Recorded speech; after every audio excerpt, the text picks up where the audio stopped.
दोस्तों, आप सभी का इस दिव्य आध्यात्मिक यात्रा में स्वागत है। आज हम पवित्र शिव पुराण की अमृतमयी कथा का श्रवण करने जा रहे हैं, जिसमें भगवान शिव की महिमाओं के अद्भुत स्वरूप और जीवन को दिशा देने वाले गूढ़ रहस्यों का वर्णन है। कुछ क्षण अपने मन को शांत कर लीजिए और स्वयं को इस पावन कथा में समर्पित कर दीजिए, ताकि महादेव की कृपा और ज्ञान की ज्योति आपके जीवन को आलोकित कर सके। आइए शिव पुराण की इस पवित्र कथा का आरंभ करते हैं। अथ षष्ठोल अध्यायः। शिव पुराण के श्रवण की विधि। सूत सूत महाप्राज्ञ व्यास शिष्य नमुलस्तुते। धन्यस्त्वं शैव वर्योलसी वर्णनीयं हद्गुणः। श्रीमच्छिव पुराणस्य श्रवणस्य विधिं वद, येन सर्वं लभेत श्रोता संपूर्णं फलमुत्तमम्। शौनक जी बोले, हे महाप्राज्ञ, हे व्यास शिष्य, हे सूत जी, आपको नमस्कार है। आप धन्य हैं और शिव भक्तों में श्रेष्ठ है। आपके महान गुण वर्णन करने योग्य हैं। अब आप कल्याणमय शिव पुराण के श्रवण की विधि बतलाइए, जिससे सभी श्रोताओं को संपूर्ण उत्तम फल की प्राप्ति हो सके। अथ ते संप्रवक्ष्यामि संपूर्ण फल हेत्वे विधिन शिव पुराणस्य शौनक श्रवणे मुने। सूत जी बोले, हे शौनक, हे मुने, अब मैं आपको संपूर्ण फल की प्राप्ति के लिए शिव पुराण के श्रवण की विधि बता रहा हूँ। देवज्ञम च समाहूय संतोष्य च जनान्वितः मुहूर्तम शोधहित शुद्धम निर्विघ्नेन समाप्ते वार्ता प्रेष्या प्रयत्नेन देशे देशे च सा शुभा भविष्यति कथाशय भी आगंतव्यम शुभार्थे भी। सर्वप्रथम किसी ज्योतिषी को बुलाकर दान मान से संतुष्ट करके अपने सहयोगी लोगों के साथ बैठकर बिना किसी विघ्न बाधा के कथा की समाप्ति होने के उद्देश्य से शुद्ध मुहूर्त का अनुसंधान कराए। तदनंतर प्रयत्न पूर्वक देश देश में स्थान स्थान पर ये शुभ संदेश भेजे कि हमारे यहाँ शिव पुराण की कथा होने वाली है। अपने कल्याण की इच्छा रखने वाले लोगों को उसे सुनने के लिए अवश्य पधारना चाहिए। दूरे हरि कथा केचित दूरे शंकर कीर्तना स्त्रियः शूद्रादयो ये च बोधस्तेषां भवेद्यतः देशे देशे शाम भवा ये कीर्तन श्रवणोत्सुकाः तेषाम् आनयनम कार्यम तत्प्रकारार्थमादरात्। कुछ लोग भगवान श्रीहरि की कथा से बहुत दूर पड़ गए हैं। कितने ही स्त्री शूद्र आदि भगवान शंकर के कथा कीर्तन से वंचित रहते हैं। उन सबको भी सूचना हो जाए, ऐसा प्रबंध करना चाहिए। देश देश में जो भगवान शिव के भक्त हों तथा शिव कथा के कीर्तन और श्रवण के लिए उत्सुक हों, उन सबको आदर पूर्वक बुलवाना चाहिए। भविष्यति समाजोलत्र साधुना परमोत्सवः पारायणे पुराणस्य शैवस्य परमाद्भुतः। श्रीमच्छिव पुराणा वर्षपानाय चादरात् आयांत्वरम भवन्तश्च कृपया प्रेम तत्पराः। नावकाशो यदि प्रेमना गंतव्यम दिन मेक्कम सर्वथा गमनम कार्यम दुर्लभा च क्षण स्थिति तेषामाह्वान मेवम ही कार्यम सविनयम मुदा आगताना च तेषा ही सर्वथा कार्य आदरः। उन्हें कहलाना चाहिए कि यहाँ सत्पुरुषों को आनंद देने वाला समाज तथा अति अद्भुत उत्सव होगा, जिसमें शिव पुराण का पारायण होगा। श्री शिव पुराण की रसमयी कथा का श्रवण करने हेतु आप लोग प्रेम पूर्वक शीघ्र पधारने की कृपा करें। यदि समय का अभाव हो तो प्रेम पूर्वक एक दिन के लिए भी आइए। आपको निश्चय ही आना चाहिए, क्योंकि इस कथा में क्षण भर के लिए बैठने का सौभाग्य भी दुर्लभ है।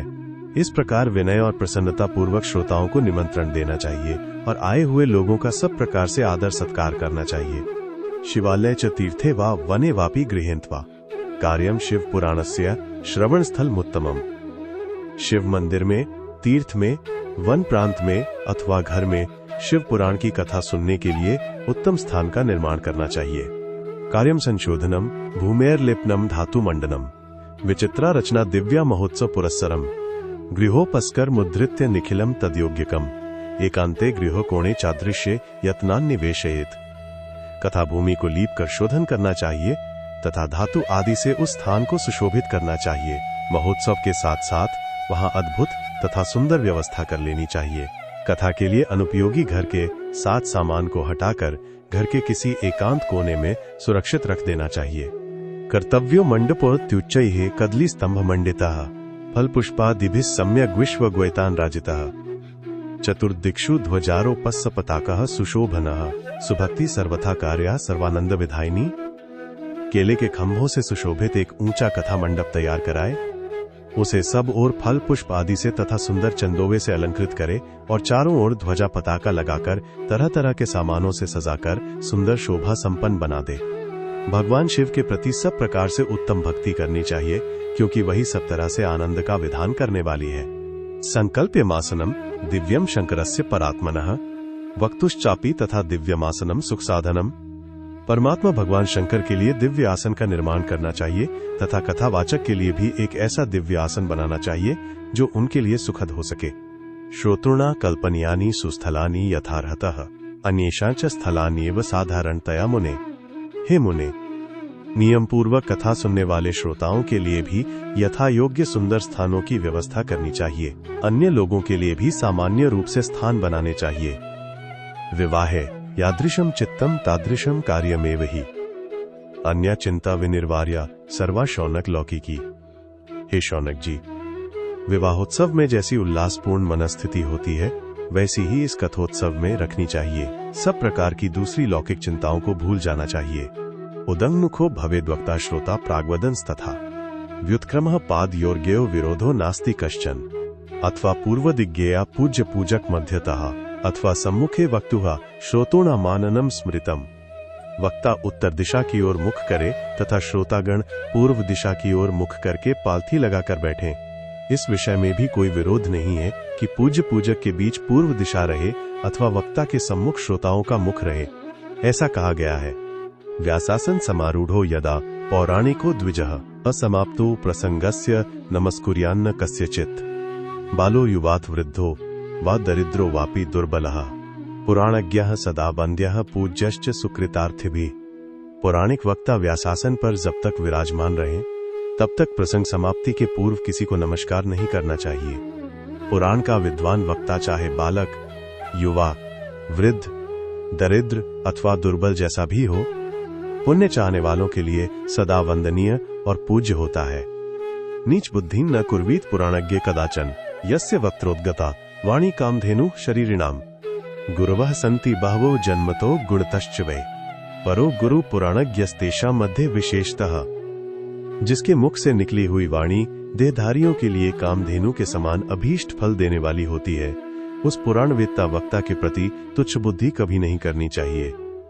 संसार में जन्म तथा गुणों के कारण बहुत से गुरु होते हैं, परंतु उन सब में पुराणों का ज्ञाता विद्वान ही परम गुरु माना गया है। भवकोटि शस्त्रेषु भूत्वा भूत्वा वसीदताम यो ददाति पराम मुक्तिन को नन्यस्तस्मात् परो गुरुहा। करोड़ों योनियों में जन्म ले लेकर दुख भोगते हुए प्राणियों को जो मुक्ति प्रदान करता है, उस पुराण वक्ता से बड़ा दूसरा कौन गुरु हो सकता है। पुराणज्ञः शुचिर्दक्षः शांतो विजित मत्सरः साधु कारुण्यवान वाग्मी वदेत पुण्य कथामिमाम आसूर्योदयमारभ्य सार्धत्री प्रहरांतकम कथा शिव पुराणस्य वाचा सम्यक सुधीमता। पुराणवेत्ता पवित्र, दक्ष, शांत, ईर्ष्या पर विजय पाने वाला, साधु और दयालु होना चाहिए। ऐसा प्रवचन कुशल विद्वान इस पुण्यमयी कथा को कहे। सूर्योदय से आरंभ करके 3:30 पहर तक उत्तम बुद्धि वाले विद्वान पुरुष को शिव पुराण की कथा सम्यक रीति से बांचनी चाहिए। ये धूर्ता, ये च दुर्वृत्ता, ये चान्ये विजिगीश्व तेषा कुटिल वृत्ति नामग्रे नैव वदेत कथाम न दुर्जन समाकीर्णे न तो दस्यु समावृते देशे न धूर्त सदने वदेत पुण्य कथामिमाम। जो धूर्त, दुराचारी तथा दूसरे से विवाद करने वाले और प्रपंची लोग हैं, उन कुटिल वृत्ति वाले लोगों के सामने ये कथा नहीं कहनी चाहिए। दुष्टों से भरे तथा डाकुओं से घिरे प्रदेश में और धूर्त व्यक्ति के घर में इस पवित्र कथा को नहीं कहना चाहिए। कथा विराम कर्तव्यो मध्याह्ने ही मुहूर्तकम मलमूत्रोत्सर्जनार्थम तत्कथा कीर्तना नरई। मध्याह्न काल में 2 घड़ी तक कथा बंद रखनी चाहिए, जिससे कथा कीर्तन से अवकाश पाकर लोग शौच आदि से निवृत्त हो सकें। वक्त्रा क्षौरम ही संकार्यम दिनादर्वाग व्रताप्तये कार्य संक्षेपतो नित्य कर्म सर्वं प्रयत्नतः वक्तुः पार्श्वे सहायार्थमन्यः स्थाप्यस्तथा विधा पंडितः संशय छेत्ता लोक बोधन तत्परः। कथा प्रारंभ के दिन से एक दिन पहले व्रत ग्रहण करने के लिए वक्ता को क्षौर करा लेना चाहिए। जिन दिनों कथा हो रही हो उन दिनों प्रयत्न पूर्वक प्रातः काल का सारा नित्य कर्म संक्षेप से ही कर लेना चाहिए। वक्ता के पास उसकी सहायता के लिए एक दूसरा वैसा ही विद्वान स्थापित करना चाहिए, जो सब प्रकार के संशयों को निवृत्त करने में समर्थ और लोगों को समझाने में कुशल हो। कथा विघ्न विनाशार्थम गणनाथम प्रपूजेत कथाधीशम शिवम भक्त्या पुस्तकम च विशेषतः कथा शिव पुराणस्य शृणुयादादरात् सुधीः। श्रोता सुविधिना शुद्ध शुद्ध चित्ता प्रसन्नधीः। कथा में आने वाले विघ्नों की निवृत्ति के लिए गणेश जी का पूजन करें। कथा के स्वामी भगवान शिव की तथा विशेषतः शिव पुराण ग्रंथ की भक्ति भाव से पूजा करें। तत्पश्चात उत्तम बुद्धि वाला श्रोता विधि पूर्वक तन मन से शुद्ध एवं प्रसन्नचित्त हो आदर पूर्वक शिव पुराण की कथा सुने। अनेक कर्म विभ्रांताः कामादिषड् विकारवान स्त्रैणः पाखंडवादी च वक्ता श्रोता न पुण्यभाक्। लोक चिंताम धनागार पुत्र चिंताम व्युदस्य च कथा चित्तः शुद्धमति है स लभेत फलमुत्तमम्। श्रद्धा भक्ति समायुक्ता नान्य कार्येषु लालसाः वाग्यतः शुचयोल व्यग्राः श्रोतारः पुण्यभागिनः। जो वक्ता और श्रोता अनेक प्रकार के कर्मों में भटक रहे हों, काम आदि 6 विकारों से युक्त हों, स्त्री में आसक्ति रखते हों और पाखंडपूर्ण बातें कहते हों, वे पुण्य के भागी नहीं होते। जो लौकिक चिंता तथा धन गृह एवं पुत्र आदि की चिंता को छोड़कर कथा में मन लगाए रहता है, उस शुद्ध बुद्धि पुरुष को उत्तम फल की प्राप्ति होती है। श्रद्धा और भक्ति से युक्त दूसरे कर्मों में मन नहीं लगाने वाले, मौन धारण करने वाले, पवित्र एवं उद्वेग शून्य श्रोता ही पुण्य के भागी होते हैं। अभक्ता ये कथा पुण्या शृण्वन्ति मा नराधमाः तेषा श्रवण जन नास्ति फलं दुःखम भवे भवे। असंपूज्य पुराणम ये यथाशक्त्या ह्युपायनः शृण्वन्ति मा कथा मूढ़ाः स्युर्दरिद्रा न पावनाः। जो नराधम भक्ति रहित होकर इस पुण्यमयी कथा को सुनते हैं, उन्हें श्रवण का कोई फल नहीं होता और वे जन्म जन्मांतर में क्लेश भोगते ही रहते हैं। यथाशक्ति उपचारों से इस पुराण की पूजा किए बिना जो मूर्जन इस कथा को सुनते हैं, वे अपवित्र और दरिद्र होते हैं। कथाया कथ्यमानाया गच्छन्त्यन्यत्र ये नराः भोगांतरे प्रणश्यन्ति तेषां दारादि संपदः। सोष्णिष्मस्तका ये च शृण्वन्ति मा कथा नराः तत्पुत्राश्च प्रजायन्ते पापिनः कुलदूषकाः। कथा कहे जाते समय बीच में ही जो लोग उठकर अन्यत्र चले जाते हैं, जन्मांतर में उनकी स्त्री आदि संपत्तियां नष्ट हो जाती हैं। जो पुरुष सिर पर पगड़ी आदि धारण करके इस कथा का श्रवण करते हैं, उनके पापी और कुल कलंकी पुत्र उत्पन्न होते हैं। तांबूलम भक्षयन्तो ये शृण्वन्ति मा कथा नराः स्वविष्ठा खाद्यन्ते तान् नरके यम किंकराः। ये च तुंगासना रूढ़ाः शृण्वन्ति मा कथा नराः भुक्त्वा ते नरकान् सर्वांस्ततः काका भवन्ति ही। जो पुरुष पान चबाते हुए इस कथा को सुनते हैं, उन्हें नरक में यमदूत उनकी ही विष्ठा खिलाते हैं। जो लोग ऊंचे आसन पर बैठकर इस कथा का श्रवण करते हैं, वे समस्त नरकों को भोग कर काक्योनि में जन्म लेते हैं। ये वीराद्यासना रूढ़ा शृण्वन्ति मा कथा शुभाम भुक्त्वा ते नरकान् सर्वान् विषवृक्षा भवन्ति वै। असंप्रणम्य वक्तारम कथा शृण्वन्ति ये नराः भुक्त्वा ते नरकान् सर्वान् भवन्त्यर्जुन पादपाः। अनातुराः शयाना ये शृण्वन्ति मा कथा नराः भुक्त्वा ते नरकान् सर्वान् भवन्त्य जगरादयः। वक्तुः समासनारूढ़ा ये शृण्वन्ति कथामिमाम् गुरुतल्पसमं पापं प्राप्यते नारकः सदा। जो लोग वीरासन आदि से बैठकर इस शुभ कथा को सुनते हैं, वे अनेकों नरकों को भोग कर विष वृक्ष का जन्म पाते हैं। कथा सुनाने वाले पौराणिक को अच्छी प्रकार प्रणाम किए बिना जो लोग कथा सुनते हैं, वे सभी नरकों को भोग कर अर्जुन वृक्ष बनते हैं। रोगयुक्त न होने पर भी जो लोग लेटकर ये कथा सुनते हैं, वे सभी नरकों को भोग कर अंत में अजगर आदि योनियों में जन्म लेते हैं। वक्ता के समान ऊंचाई वाले आसन पर बैठकर जो इस कथा का श्रवण करते हैं, उन नारकीय लोगों को गुरु शैया पर शयन करने जैसा पाप लगता है। ये निंदन्ति च वक्तारम कथा चेमा सुपावनीम भवन्ति शुनका भुक्त्वा दुःखम जन्मशतम ही ते। कथाया वर्तमानाया दुर्वादम ये वदन्ति ही भुक्त्वा ते नरकान् घोरान् भवन्ति गर्दभास्ततः। कदाचिन्नापि शृण्वन्ति कथामेतां सुपावनीम भुक्त्वा ते नरकान् घोरान् भवन्ति वंसुकराः। कथाया कीर्त्यमानाया विघ्नं कुर्वन्ति ये खलाः कुट्यब्दं नरकान् भुक्त्वा भवन्ति ग्रामसुकराः। जो इस पवित्र कथा तथा वक्ता की निंदा करते हैं, वे 100 जन्मों तक दुख भोग कर कुत्ते का जन्म पाते हैं।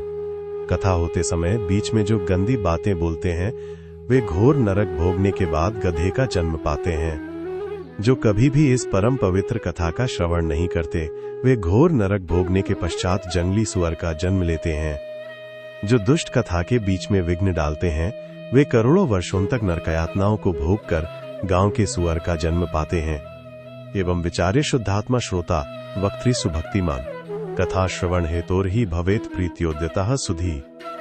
इसका विचार करके शुद्ध और प्रेमपूर्ण चित्त से बुद्धिमान श्रोता को वक्ता के प्रति भक्तिभाव रखकर कथा श्रवण का प्रयत्न करना चाहिए। कथा विघ्न विनाशार्थम गणेशम पूजयेत पुरा, नित्यम संपाद्य संक्षेपात प्रायश्चित्तम समाचरेत, नवग्रहाश्च संपूज्य सर्वतो भद्र दैवतम, शिव पूजोक्त विधिना पुस्तकम तत्समर्चयेत। सबसे पहले कथा के विघ्नों का नाश करने हेतु गणेश जी की पूजा करनी चाहिए। अपने नित्य कर्म को संक्षेप में संपन्न करके प्रायश्चित करना चाहिए। नवग्रह और सर्वतोभद्र देवताओं का पूजन करके शिव पूजा की बताई गई विधि से शिव पुराण की पुस्तक का अर्चन करना चाहिए। पूजनान्ते महाभक्त्या करो बद्ध्वा विनीतकः, साक्षात् शिव स्वरूपस्य पुस्तकस्य स्तुतिं चरेत्। श्रीमच्छिव पुराणाख्यः प्रत्यक्षस्त्वं महेश्वरः, श्रवणार्थं स्वीकृतोऽसि संतुष्टो भव वै मयि, मनोरथो मदीयोल्यं कर्तव्यः सफलस्त्वया, निर्विघ्नेन सुसंपूर्णं कथा श्रवण मस्तु मे, भवाब्धिमग्नं दीनं मा समुद्धर भवार्णवात्, कर्म ग्रह गृहीतांगन दासोलहम तव शंकर। पूजन के अंत में विनम्र होकर बड़ी भक्ति के साथ दोनों हाथ जोड़कर साक्षात शिव स्वरूपिणी पुस्तक की इस प्रकार स्तुति करनी चाहिए। श्री शिव पुराण के रूप में आप प्रत्यक्ष सदाशिव हैं। हमने कथा सुनने के लिए आपको अंगीकार किया है। आप हम पर प्रसन्न हो। मेरा जो मनोवांछित हो उसे आप कृपा पूर्वक संपन्न करें। मेरा यह कथा श्रवण निर्विघ्न रूप से सुसंपन्न हो। कर्म रूपी ग्रह से ग्रस्त शरीर वाले मुझ दीन का आप संसार सागर से उद्धार कीजिए। हे शंकर, मैं आपका दास हूँ। एवं शिव पुराणम ही साक्षात शिव स्वरूपकम, स्तुत्वा दीन वचः प्रोच्य वक्तुः पूजा समारभेत, शिव पूजोक्त विधिना वक्तारम च समर्चयेत, सपुष्प वस्त्रभूषा बिर्धुपदीपादिनार्चयेत, तदग्रे शुद्ध चित्तेन कर्तव्यो नियमस्तदा, आसमाप्ति यथाशक्त्या धारणीयः सुयत्नता। इस प्रकार साक्षात शिव स्वरूप इस शिव पुराण की दीनता पूर्वक स्तुति करके वक्ता की पूजा आरंभ करनी चाहिए। शिव पूजा की बताई गई विधि से पुष्प, वस्त्र, अलंकार, धूप दीपादि से वक्ता की पूजा करें।